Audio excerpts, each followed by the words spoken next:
அன்பார்ந்த முருகபக்தர்களை வணக்கம். நான் ஜெயம் கோபி.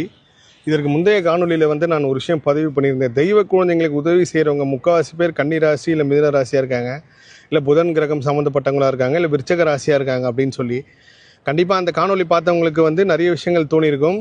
இது ஒரு அறிவியல் ரீதியாகவும் ஆன்மீக ரீதியாகவும் தான் நான் கர்ம ஆராய்ச்சியில் உணர்ந்த விஷயமே தவிர, இந்த ராசியில் இருக்கிறவங்கலாம் ஹெல்ப் பண்ணி ஆகணும், ஐயோ ஹெல்ப் பண்ணலாம் ஒரு பெரிய தப்பு அப்படிலாம் கிடையாது. நான் அடிக்கடிக்கு சொல்லுவேன், நம்மளை கிரகம் தான் இயக்குது. அந்த கிரக பாதிப்புலேருந்து காப்பாற்றுறது இறை சக்தி.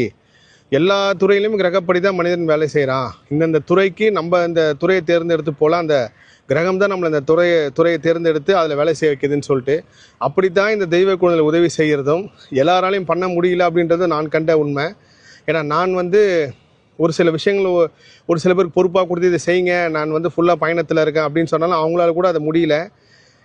கிட்டத்தட்ட ஒரு 4 மாதம் கழித்து இப்போ ஒரு குழந்தைக்கு உதவி பண்ண வந்தது கூட அந்த கிரகம் எப்போ அனுமதிக்குதோ அப்படி தான் நடக்குது. இது எல்லாமே நான் உணர்ந்த கர்மாராய்ச்சியில் உணர்ந்த விஷயம். கண்டிப்பாக இந்த குழந்தைங்க ஹெல்ப் பண்ண நினச்சவங்க எல்லாருமே அந்த நான் சொன்ன அந்த குறிப்பிட்ட ராசினராக இருக்காங்க, இல்லை லக்னக்காரங்களாக இருக்காங்களா, அந்த புதன்கிழமை பிறந்தவங்களாக இருக்காங்க. நானும் புதன்கிழமை தான் பிறந்தேன். ஸோ இந்த புதன் கிரகம் நம்மளை இந்த மாதிரி ஒரு குழந்தைங்களுக்கு ஹெல்ப் பண்ணுறதுக்கு படைச்சிருக்கு அப்படின்றது நான் கண்ட உண்மை.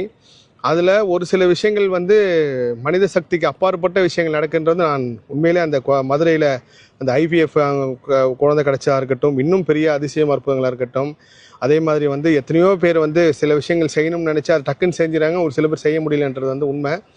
பெரிய பெரிய துறையில் வாய் பேச முடியாதவங்க, காது கேட்காதவங்க பெரிய பொறுப்பில் இருக்காங்கன்னு சொல்லி எனக்கு லாஸ் ஏஞ்சல்ஸ்ன்னு ஒரு அம்மா ஒரு ரிப்போர்ட் அனுப்பிச்சாங்க. அது பெரிய ஆச்சரியமாக இருந்துச்சு. இன்னும் வரும் காலங்களில் கண்டிப்பாக வாய் பேச முடியாத, காது கேட்காத குழந்தைங்க, ஆட்டிசம், இவங்க எல்லாருமே ஒரு பெரிய அளவுக்கு அரசு அவங்களுக்கு ஒரு விஷயத்தை நடத்தும். அதே போல் வாய் பேச முடியலை என் குழந்தைக்கு அப்படின்னு சொல்லி யாரும் வருத்தப்படாதீங்க. நான் கிட்டத்தட்ட ஒரு 120 பேரோட ப்ரொஃபைல் இருக்கும்போது அவங்க எல்லா குழந்தையும் இந்த 6 வயசுக்கு மேலே அவங்களுக்கு உண்டான பேசுகிற சக்தி கிடைக்குது. முடிஞ்ச வரைக்கும் நீங்கள் எந்த மதமாக இருந்தாலும் எந்த வித திருப்புகள் கேட்க வைங்க. அது ஒரு பெரிய சக்தி உள்ள ஒரு மந்திரம். அந்த மந்திரத்தை தாண்டி அதில் ஒரு பெரிய